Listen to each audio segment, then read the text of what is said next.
Yeah. But can we take a moment? Applaud to my friend who trusted me with her beautiful collection of books that helped her get through her young teen, young adult experience on this planet. I am honored to you, Towa, and trusting me with this.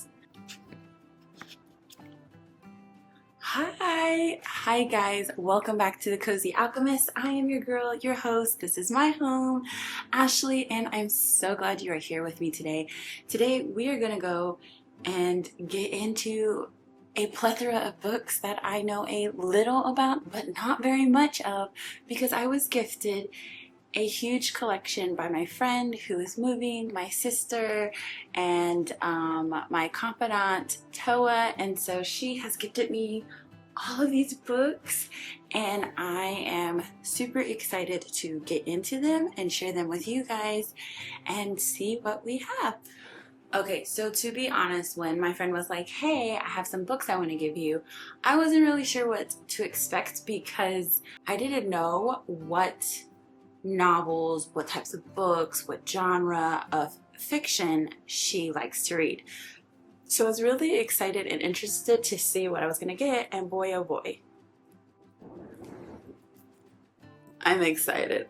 I'm super excited, to say the least. Yeah, I have never received books like this from someone, and so it kind of feels like we're gonna have a deep moment. So if this is not for you, you can find the time descriptions and skip ahead, but you have a moment, take my hand. Getting books, used books, feels like sharing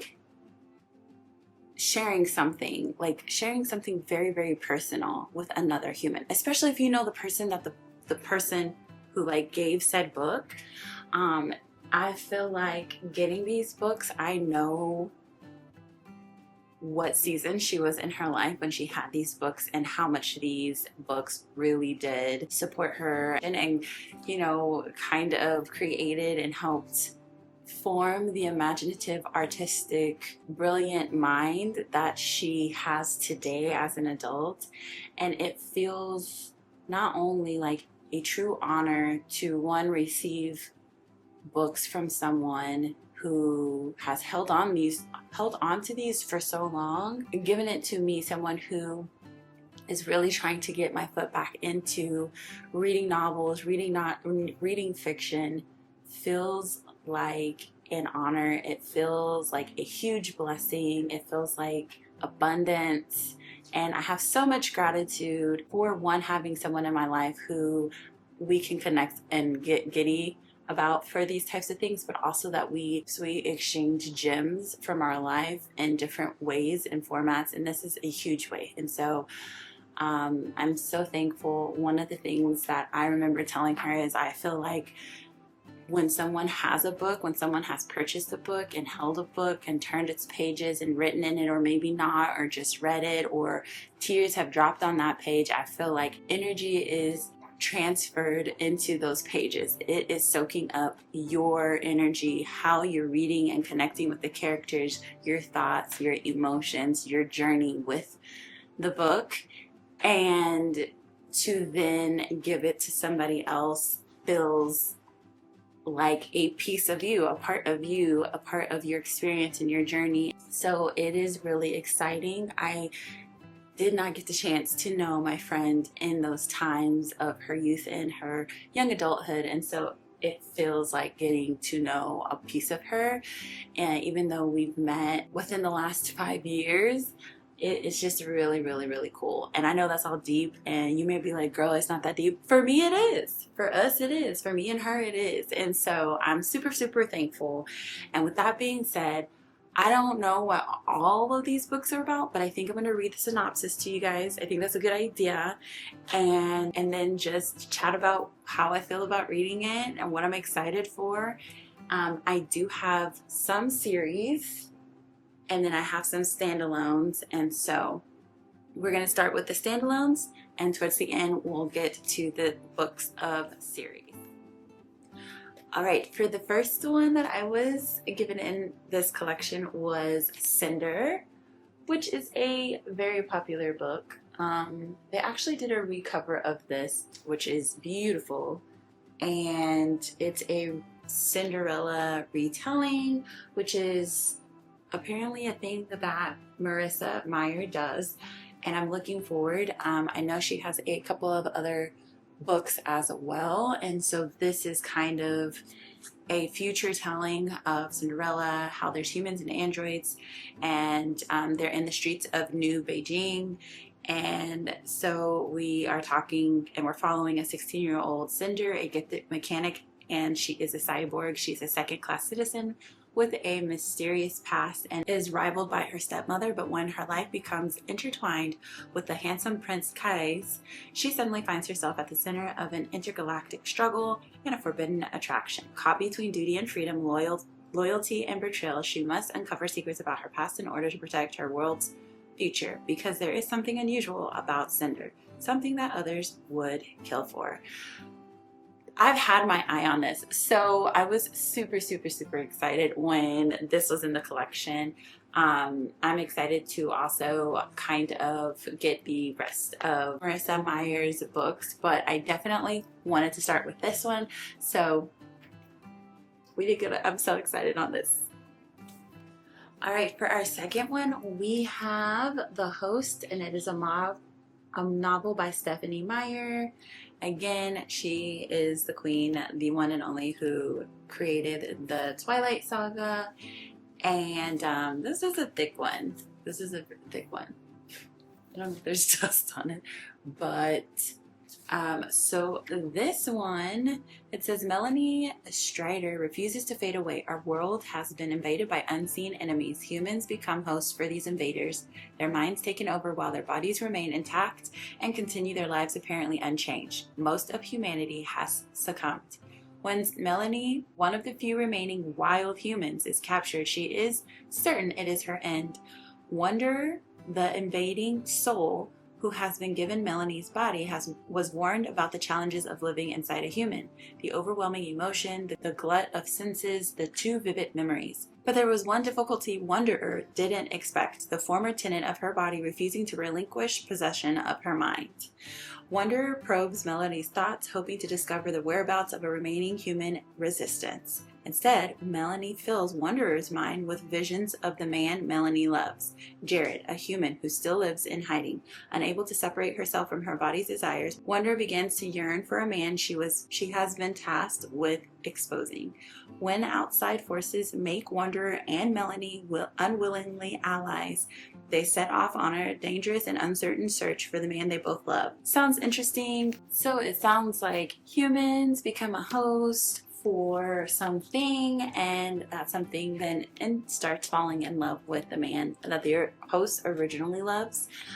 I love that. Sounds like a romance, maybe it's not. We'll see how this turns out, but it sounds like there's going to be a lot of suspense and action, and so we'll see how it goes. All right, our next one. My friend has a cough drop for her bookmark. I know this reads like Towa for me. I love this. I love that there is a calls. She said, bookmark. Says, we got bookmarks everywhere. So this is Bad Taste in Boys, and this is by Carrie Harris, and it says, someone's been a very bad zombie.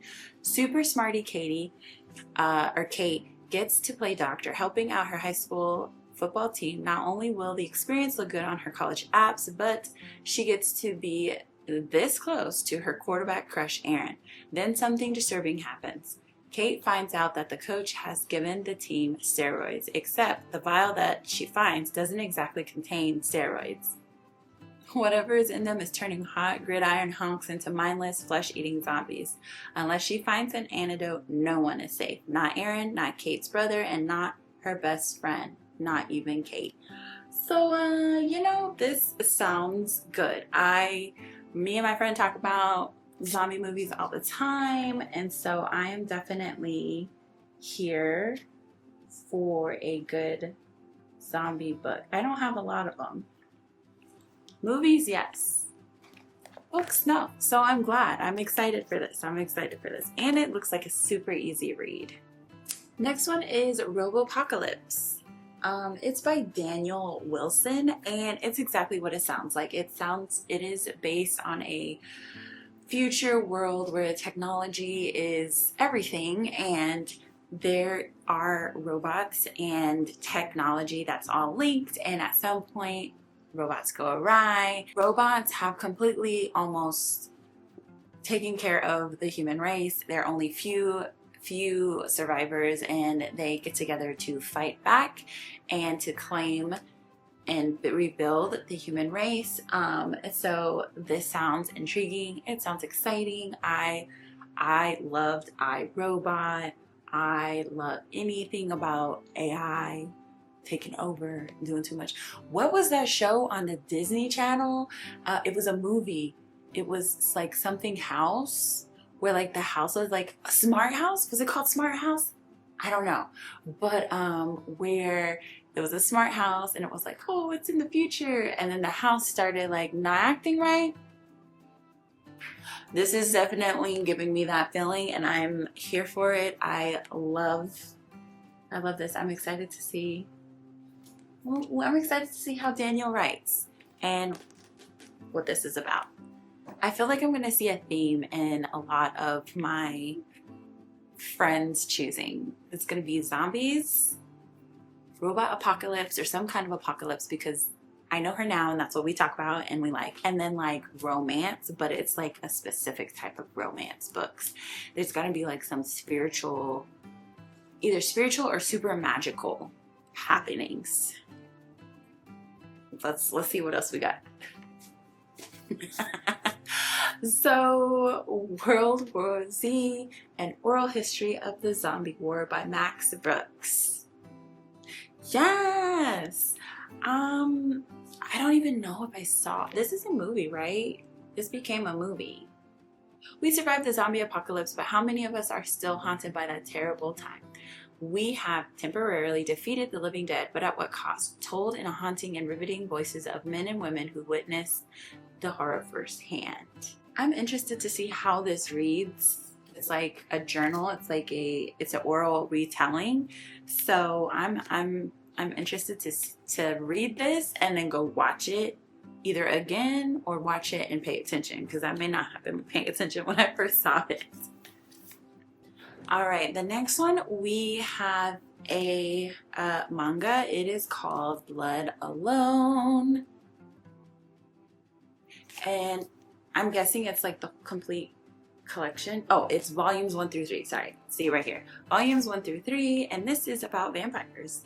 It says, love is like a stake through the heart. There are worse things than being a vampire. For recently turned vampiress Minato Masaki, there's nothing more painful than watching her human companion, the former vampire hunter turned investigative author Kuro, risk his life to protect her. For Masaki, vampirism and the beastly powers that come with it are something that she wouldn't wish upon her worst enemy, let alone her beloved Kuro. But Kuro's supernatural investigations make him a regular target of vampires and all sorts of undead creatures of the night. Okay, he said, I'll do this for a living, boo. The only way to save him from these deadly threats may be to do the one thing that Masaki fears most, to turn Kuro into a vampire for his own protection. Girl, you know the things we do for love. So I'm excited. I told you guys I'm really trying to get into my manga space, like manga, manhwa. Give it all to me. So I'm excited to read this. Oh, my friend, her taste. Chef's kiss. All right, so the next 3 are not, let me fix this, are not a series, but they are by the same author, which is Jodi Picoult. I don't know if I'm saying it right, Jodi. I'm sorry, friend. But so this one is called A Change of Hearts, and it is about 3 different people, and it says, would you give up your vengeance against someone you hate if it meant saving someone you love? It's about a woman named June. We also have a guy named Shane, And then we have Father Michael. We don't know. We don't know what's happened in their lives, but I'm feeling like they're connected. And there's definitely something about redemption, justice, and love. So this sounds like a good one. This sounds like something that would just snatch my attention and keep me held. And it's pretty, well, it's a good read. It's about, I want to say, yeah, it's almost 500 pages. Yeah, it's like 447.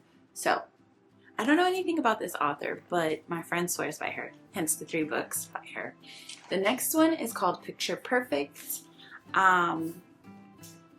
You know, I have no idea what this is about. It says the outside world, they seem like they have it all. Cassie Burnett, a renowned anthropologist, and Alex Rivers, one of the Hollywood's hottest actors, met on the set of a motion picture in Africa. They shared childhood tales, toasted the future, and declared their love in a fairy tale wedding. But when they returned to California, something altered the picture of their perfect marriage. A frightening pattern took shape, a cycle of hurt, denial, and promises, thinly veiled by glamour. Torn between fear and something that resembled love, Cassie wrestled with questions she never dreamed she would face. How could she leave? Then again, how could she stay? Oh, it sounds like our girl Cassie is stressed and she has to make a decision. So this is Picture Perfect. And then the last one by Jodi she has is Handle with Care. And we got a little tweet in the hands, okay? And it says, Charlotte O'Keeffe's much longed for adored daughter Willow is born with a very severe form of brittle bone disease. One stumble could force her to spend months in a body cast.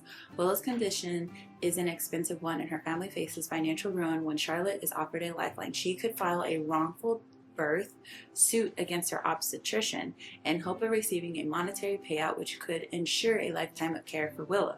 But the doctor she would be suing is Charlotte's best friend. Girl.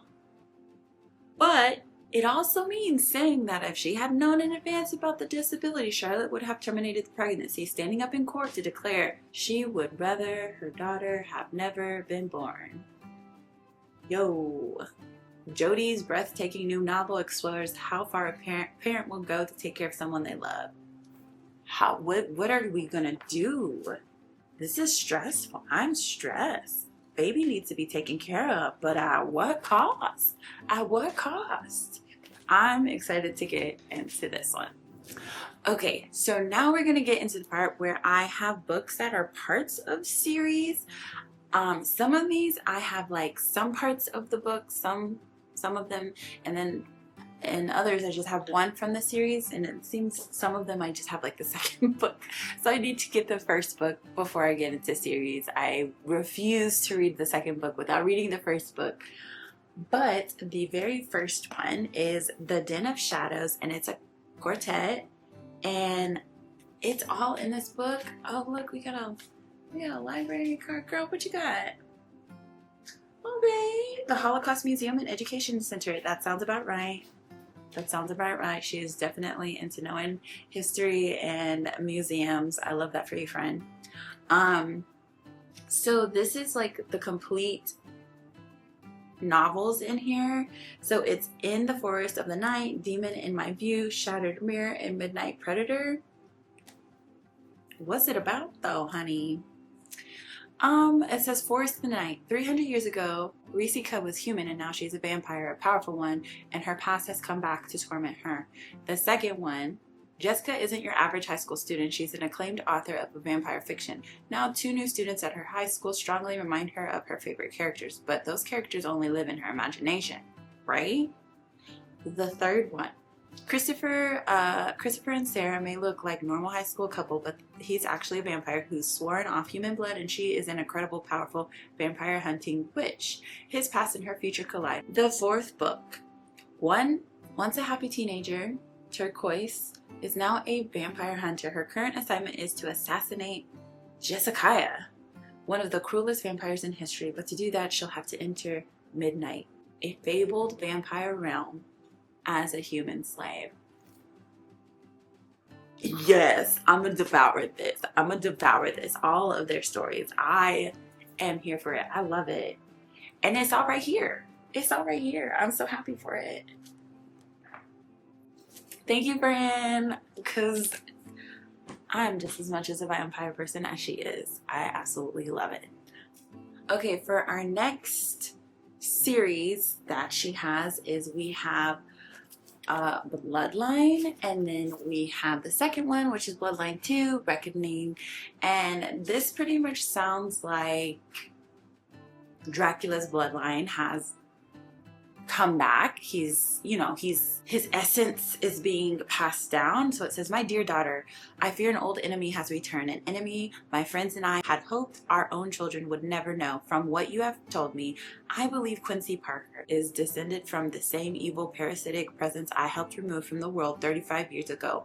One Count Dracula. When 19-year-old John returns from the trenches of World War I, he is haunted by nightmares, not only the horrors of battle, but of a strange, cruel, and impossible feats of his regiment's commander, Quincy Parker. Parker's ferocity knows no limit, and his strength seems superhuman. Dracula's bloodline will not be stopped. Okay. Also love Dracula. Along with vampires, like who doesn't also enjoy reading Dracula? And it was so funny because I had just seen, and I don't know when this video is going to come out, so, you know, it might be way past its moment, but I had just gone to see, or we saw Sinners, and 10 out of 10 out of 10 out of 10. I loved it. I did feel the end was a little bit rushed, but this is not a movie review. Regardless, we were talking about it, and there were some things I was like, I did not know that's in vampire lore, and she was like, yes, and she schooled me.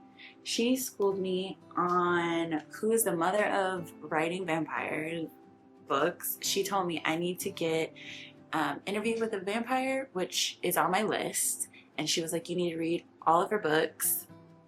I'll have it somewhere up here because I cannot remember her name, but she was like, she is the mother of vampire and vampire lore, and so we talk about that stuff all the time. We talk about vampire lore, we talk about zombie lore, we talk about the difference between like zombie and infected humans, because you got things like Sean kind of zombies, and then you've got 28 days later, 20 months later, those aren't exactly zombies, they're infected humans, you know what I mean? So we talk about the differences.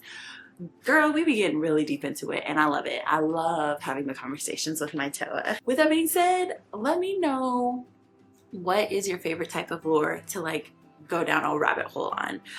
I had a moment when it was like Fae. I love to get into Fae, the lore of Fae from different places all over the world. So let me know what you like to talk about in the comments below. All right, so for this next one, I have 4 of the books, but I do believe that there are more. I'll double check on that. And I'm just gonna tell you like my friend told me. This is a fallen angel love story. We have, hold on. We have Hush Hush. Yes, and it is written by Becca Fitzpatrick. We have Hush Hush. And then we have Silence.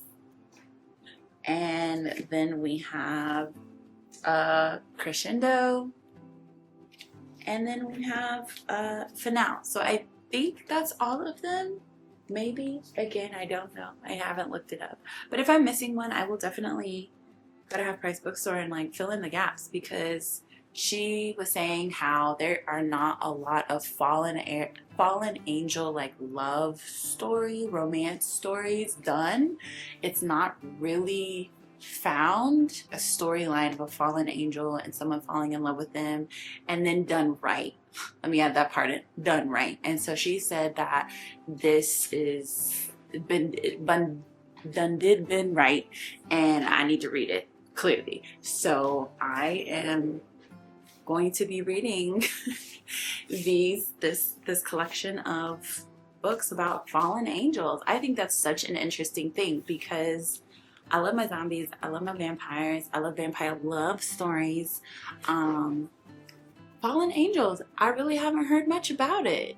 Well, you guys let me know if you know some stories with fallen angels in it, but I think she might be onto something. So the next two I'm going to talk about, I do need to get the first one in the series, and I'm not sure if this is just a duology or if there's more. I have to look it up, but I'll put it on here somewhere. It will be somewhere on the screen. The first one is Perchance to Dream, and I know that this is the second one. This is not the first one, and it is by Lisa Mantchev. I believe that's how you say it. My friend pretty much explained this to me as, imagine a theater and people go and they act, they write stories, they write plays, right? And then when the theater shuts down for the night, the characters live. They're actually real. They actually exist. And so when people leave the theater, they come to life. They have their own lives. They have their own existence and everything. And I just thought that was super magical and dope. I never heard a story told of a theater being closed down after regular working hours and the actual like play characters coming to life and existing. Maybe you have, I have not. I thought that was great. So I need to get the first one because I'm really interested in this and I don't want to skip to Act 2. And this is Act 2. I need to get Act 1, right? So I love this. And then the next one is called Linger by Maggie Stiefvater. Yeah, I can't. This is by Maggie. This is Linger by Maggie. And what I understand, this is a werewolf love story. It's a werewolf? Yeah, it's werewolf human love story. And I'm gonna tell you right now, I can get into this. This is the second book. I need to get the first book because I do not want to start in the second book. But when I tell you, my friend, oh my God, I love these. I love the book selection. We got vampires, we got fallen angels, we got vampires, zombies.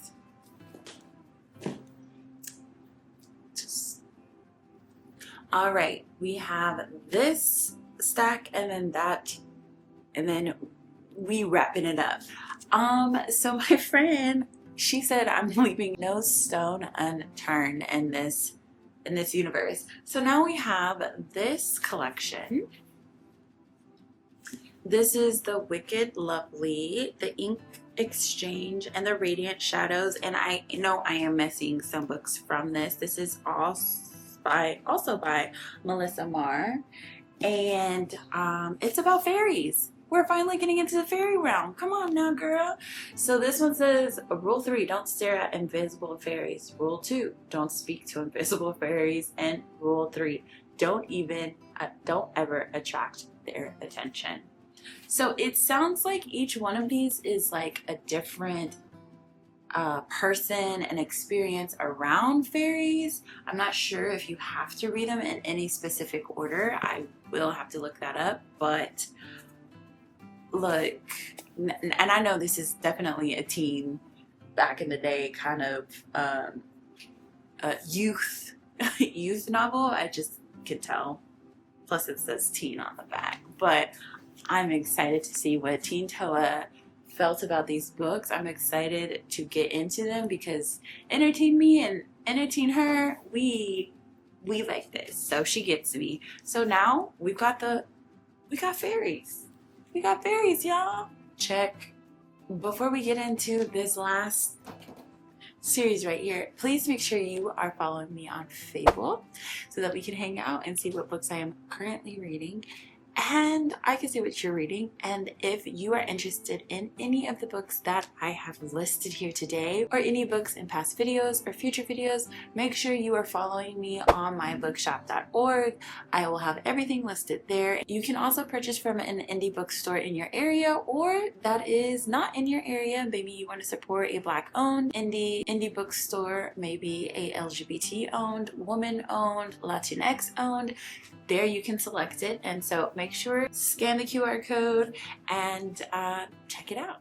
All right, let's get into our last one. These are so thick. I'm kind of intimidated, but we can do hard things.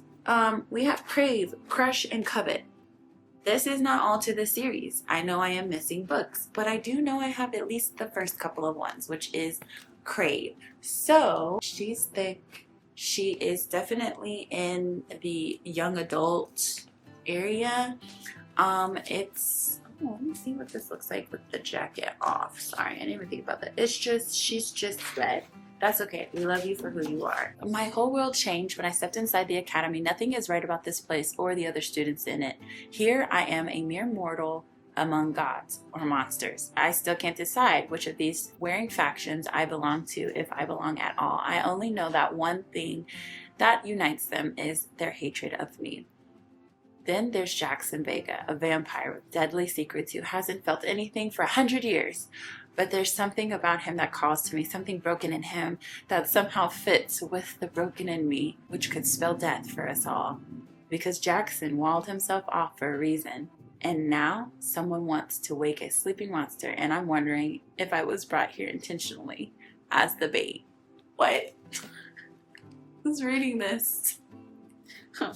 I couldn't have fathomed reading this in my young era. Of course, I was in a very interesting space and home at that point in time, but I see myself kicking my feet reading this because Jackson, what is going on? Vampire? Am I the problem? It sounds like tempting be tempting. And so we have the 3 books. The series does continue. I'm excited to get into it. I feel like my inner teen is so excited to get into these books because let me tell you right now, I was not allowed to read anything like this when I was 16 or 17 or 18. And then when I was 20, I was like, no, I'm not allowed to read stuff like that. Like, that stuff's not right. But now I'm reclaiming my time and enjoying young adult fiction books. And so I'm excited, guys. So that is it. That's all I have. And let me know if you dived into any of these books. I do have the fear of like it being really cheesy or like just, you know, maybe like not something I vibe with now as an adult. I don't think that's gonna happen because I still be watching SpongeBob, y'all. So I think we're gonna be fine here. And I'm going to read to enjoy. If you have read any of these, please let me know in the bottom when you read them, what age you were around, if you don't mind telling me if you were like younger or currently, and what you thought about them. And hopefully I can like fill in these ones that I don't have the first one to. And thank you for hanging out with me. And guess what? We'll see each other in that next video. And you're gonna go ahead and watch this video right here, or you can check out the playlist here and we'll continue vibing. See you next time.